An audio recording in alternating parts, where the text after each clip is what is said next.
గోంగూర పుల్లగూర ఇంకొక స్టైల్లో చేయబోతున్నాను. దానికి కావాల్సిన ఇంగ్రీడియంట్స్: గోంగూర నీట్గా కడిగి వాష్ చేసుకుని పెట్టుకున్నాను అన్నమాట.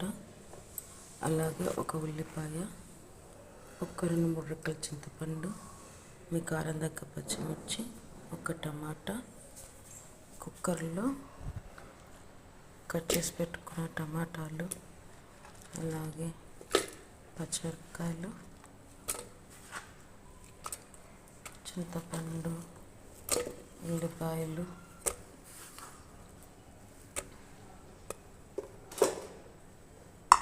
అలాగే కట్ చేసుకున్న గోంగూర, వాష్ చేసి పెట్టుకున్న గోంగూర,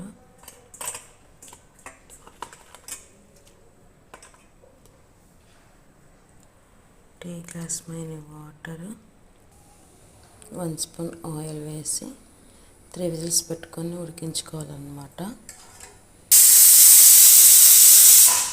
3 విజిల్స్ అయిపోయినాయి.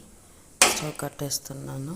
ఇది కంప్లీట్ స్టీమ్ అంతా పోయిన తర్వాత ఒక కుండలోకి షిఫ్ట్ చేసేసుకొని సాల్ట్ వేసుకొని మెదిపేసేసుకొని పోపు వేసేసుకొని చేసేసుకోవడమే.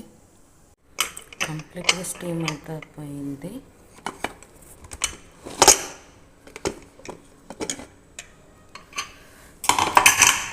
ఇప్పుడు దీన్ని ఒక కుండలోకి వేసేసుకొని మెదిపేసేసుకుందాం. సాల్ట్ వేసుకొని రుచికి సరిపడా సాల్ట్ మెదిపేసుకో. పోపు కోసం 2 స్పూన్స్ ఆయిల్ వేసుకొని ఆయిల్ వేడెక్కిన తర్వాత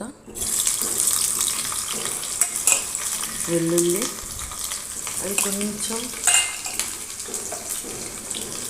ఫ్రై అయ్యాక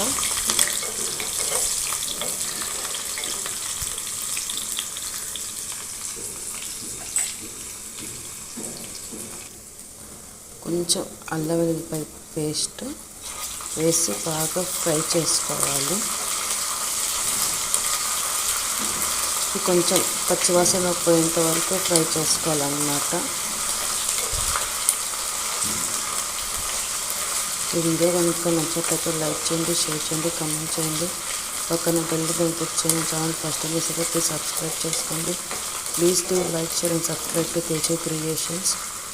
ఇది వేగిపోయింది.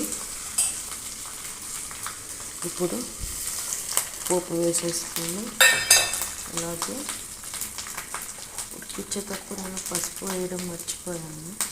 సో ఇప్పుడు పోపులో కొంచెం పసుపు వేసేసుకొని అది కూడా కొంచెం ఫ్రై అవ్వాలన్నమాట.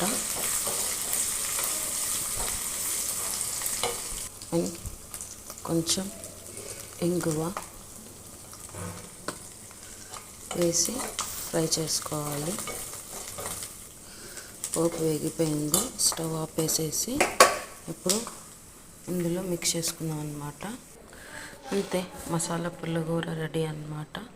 సో ఇది వేడి అన్నంలోకి కానీ, చపాతీలోకి కానీ, రొట్టెలోకి కానీ చాలా బాగుంటుంది. మీరు కూడా ట్రై చేయండి. Thanks for watching.